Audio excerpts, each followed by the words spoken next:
اما بعد فاعوذ باللہ من الشیطان الرجیم بسم اللہ الرحمن الرحیم ربنا لا تزغ قلوبنا بعد اذ هديتنا وهب لنا من لدنك رحمة انك انت الوهاب ربنا انك جامع الناس ليوم لا ريب فيه ان اللہ لا یخلف المیعاد صدق اللہ العظیم اللہم صلی علی محمد وعلی آل محمد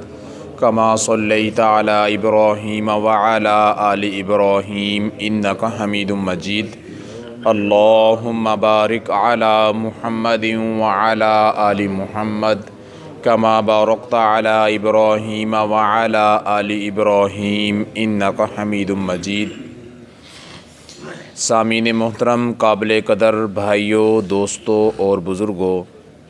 سورہ آل عمران کی آیت نمبر 8 اور آیت نمبر 9 تلاوت کی گئی ہے۔ ان دو آیات مبارکہ میں اللہ تبارک و تعالی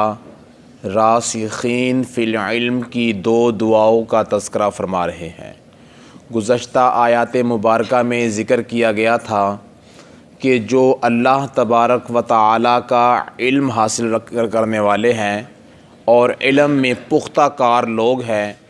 ان لوگوں کا کام یہ ہوتا ہے کہ وَيَقُولُونَ آمَنَّا بِهِ،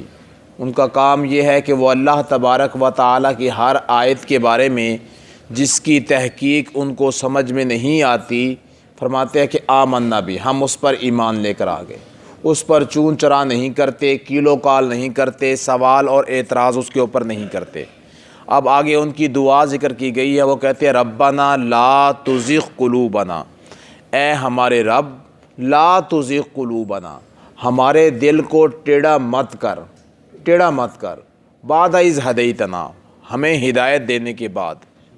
اب دیکھیے دعائے مبارکہ کے شروع میں اللہ تبارک و تعالی نے ربنا کا لفظ استعمال فرمایا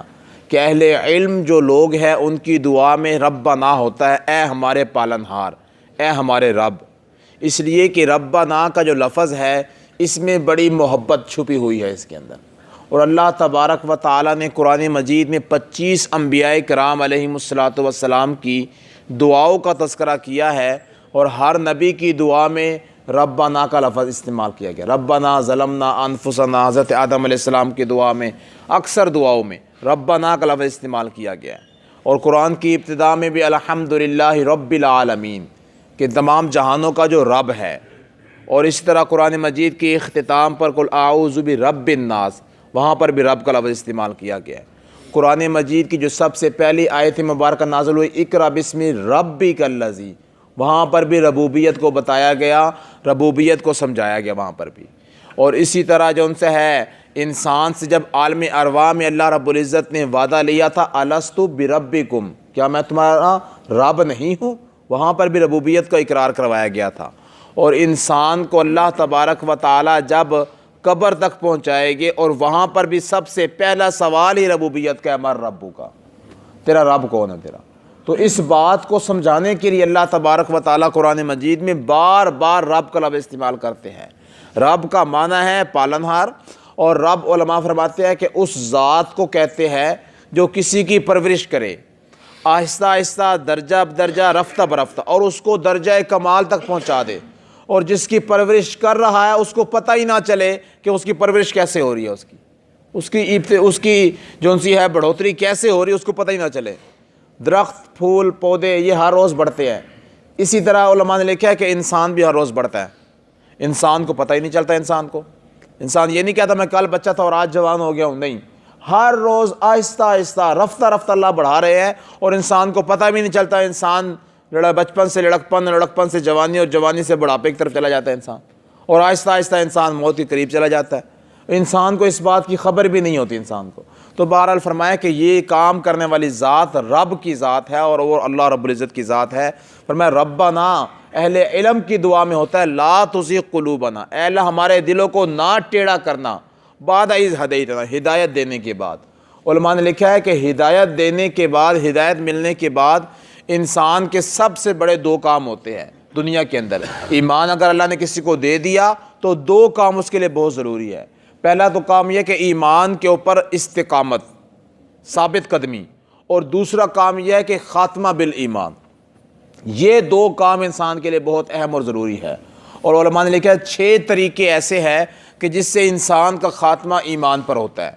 اور حقیقت یہی ہے کہ انسان کا خاتمہ اگر ایمان پر ہو گیا تو آگے سارے سٹیجیں انسان کی آسان ہو جائے گی۔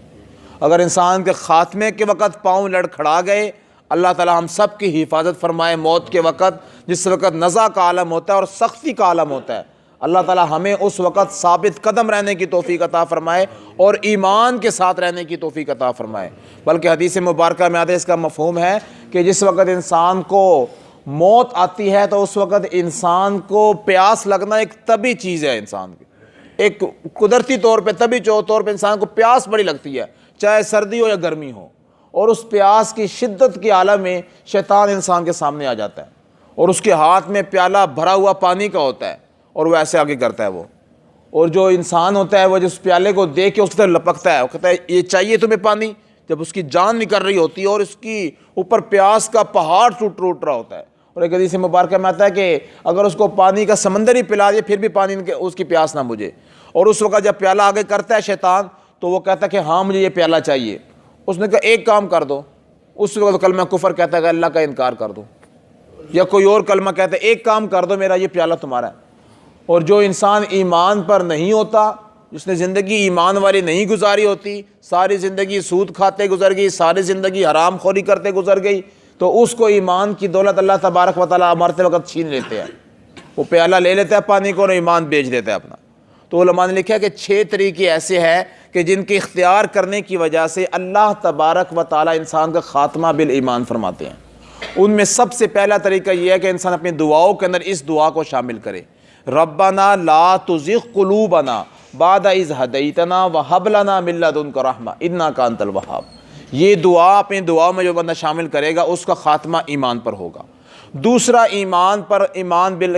خاتمے کا طریقہ کار علماء نے یہ لکھا ہے کہ انسان غور اور دھیان اور توجہ رکھے کہ اذان کب ہوتی ہے،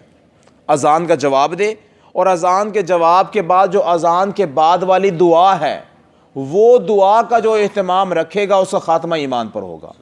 اللہم رب هذه الدعوۃ التامۃ والصلاۃ القائمۃ آت محمدا الوسیلۃ والفضیلۃ وابعثہ مقاما محمودا الذی وعدتہ انک لا تخلف المیعاد۔ یہ دعائے مبارکہ جو پڑھتا ہے اذان کے بعد اس کا خاتمہ ایمان پر ہوگا، ورنہ اس کا خاتمہ بہت مشکل ہے اس کا۔ 2 طریقے ہو گئی۔ اور تیسرا طریقہ علماء نے یہ لکھا ہے کہ جو انسان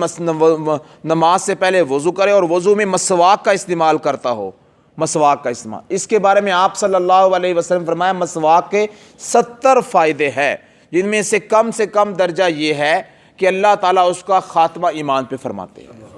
یہ حضور کے ارشاد ہے، آپ کے الفاظ ہے، اس کا خاتمہ ایمان پر ہوگا۔ تو تیسرا طریقہ یہ ہے کہ انسان ایمان پر خاتمے کے لیے کہ انسان مسواک کا اہتمام کرے، مسواک کا اہتمام کرے۔ اور چوتھا طریقہ علماء نے یہ لکھا ہے کہ اللہ تبارک و تعالیٰ کی جو نعمت ہے، نعمت ایمان، اس پر شکر ادا کرے۔ اللہ نے مال دولت دے دیا، ہر بندہ شکر ادا کرنے کے لیے تیار ہو جاتا ہے، لیکن بسا اوقات انسان خود اکیلے بیٹھ کر اپنے تمام کے تمام مال دولت اور عہدے اپنے اوپر سے ہٹا کر اپنا اللہ تبارک و تعالیٰ کے سامنے نعمت شکر اور سجدے شکر میں انسان سر رکھے کہ اے اللہ تو نے مجھے ایمان عطا فرمایا، تو نے مجھے ایمان عطا فرمایا ہے، اور ایمان ایک ایسی دولت اللہ نے عطا فرمائی ہے کہ جس دولت سے آج کا 5.5 ارب کافر محروم ہے۔ اس کو پتہ ہی نہیں ہے، اس کو کافر کو، کہ ایمان کیا چیز ہے، ایمان کی حقیقت کیا چیز ہے۔ ایمان کی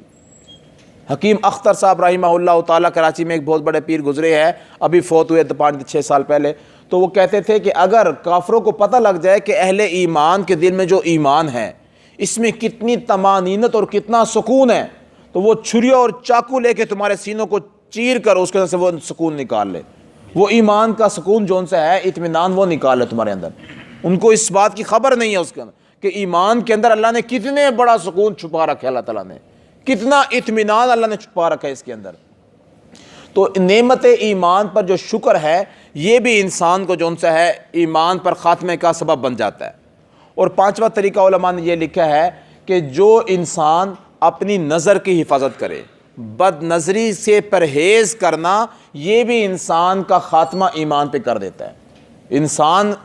کی نظر جون سی ہے، علماء حضور نے فرمایا کہ ان شیطان کے زہر آلودہ تیروں میں سے ایک تیر ہے، جہاں پر پڑتی ہے تو اس کا اثر دل کے اندر لے لیتی ہے۔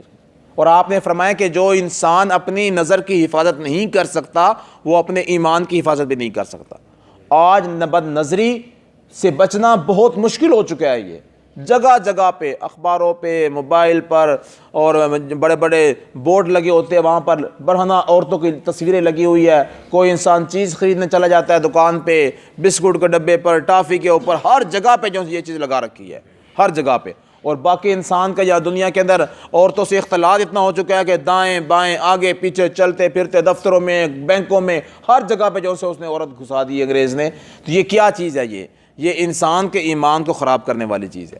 انسان کے ایمان کو لوٹنے والی چیز ہے۔ جاتا کچھ بھی نہیں، اگلے کا کچھ بھی نہیں کیا، آپ کا سارا ایمان ختم ہو گیا، آپ کا ایمان سارا ضائع ہو گیا، آپ کا ایمان ہی غلط راستے پر لگ گیا آپ کا، کہ کچھ بھی نہیں ہوا کچھ۔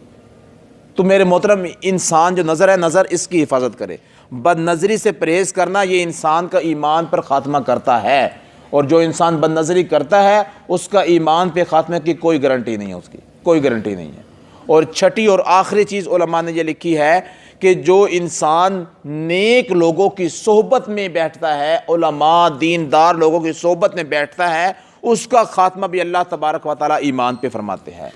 ایمان پہ فرماتے ہیں۔ اس لیے کہ جو انسان نیکوکاروں کے ساتھ رہتا ہے، علماء کی صحبت میں رہتا ہے، نیک لوگوں میں رہتا ہے، تو جیسی صحبت میں رہتا ہے ویسے ہی لوگوں والا خاتمہ اللہ تعالیٰ اس کو فرما دیتے ہیں۔ تو یہ 6 طریقے ہیں جن طریقوں پر اللہ تبارک و تعالیٰ انسان کا خاتمہ ایمان پہ فرماتے ہیں، اور میری اور آپ کی سب سے بڑی ضرورت یہ ہے کہ ہمارا خاتمہ ایمان پر ہو جائے، خاتمہ ایمان پر ہو جائے۔ اللہ تبارک و تعالیٰ نے انہی خاتمہ بالایمان کی دعاؤں میں سے ایک دعا یہ ذکر فرمائی ہے کہ وہ اہل ایمان پکے علم والے لوگ کہتے ہیں کہ لا تزغ قلوبنا بعد اذ ہدیتنا، ہدایت کے بعد ہمارے دلوں کو میرے مولا پھیرنا نہ ہدایت سے، وہب لنا من لدنک رحمہ، اور ہمیں عطا فرما اپنے طرف سے خصوصی رحمت ہمارے اوپر عطا فرما، انک انت الوہاب، بے شک تو بہت دینے والا ہے۔ اللہ کی خصوصی رحمت کیا ہے؟ اللہ کی خصوصی رحمت انسان کے دل پر ہوتی ہے کہ انسان کا دل اللہ کی یاد کی طرف متوجہ ہو جاتا ہے، اللہ کی یاد کی طرف متوجہ ہو جاتا ہے۔ اور آخرت میں اللہ کی خصوصی رحمت اور خصوصی رحم یہ ہوگا کہ اللہ اس پر اپنا فضل نازل فرمائیں گے اور اس کو جنت کی طرف لے جائے گے، فضل نازل فرمائیں گے۔ فرمایا کہ انک انت الوہاب، تو بہت دینے والا ہے۔ آگے فرمایا دوسری دعا یہ ہوتی ہے ربنا انک جامع الناس، اے ہمارے رب بے شک تو ہم سب کو جمع کرنے والا ہے، پوری انسانیت کو، لیومن، ایسے دن کے اندر جو قیامت کا دن ہوگا، لا ریب فیہ، اس میں کوئی شک نہیں ہے، اس دن کے آنے میں جہاں پر ہر انسان کا حساب و کتاب ہوگا، اس دن کے آنے میں کوئی شک نہیں ہے۔ ان اللہ لا یخلف المیعاد، بے شک اللہ تبارک و تعالیٰ اپنے وعدہ کے خلاف ورزی نہیں کرتے۔ اللہ نے جو وعدہ کر رکھا ہے نیکوکاروں کے لیے اس کو اللہ پورا کر کے دکھائے گے، اور گناہ گاروں کے لیے اللہ نے دوزخ اور دوزخ کے ہولناکیوں کا جو وعدہ کر رکھا ہے اس کو بھی اللہ تعالیٰ پورا کر کے دکھائے گے۔ اللہ تبارک و تعالیٰ مجھے اور آپ کو سمجھنے کی اور عمل کرنے کی اور اپنے ایمان کی حفاظت کرنے کی توفیق عطا فرمائے۔ وآخر دعوانا ان الحمد للہ رب العالمین۔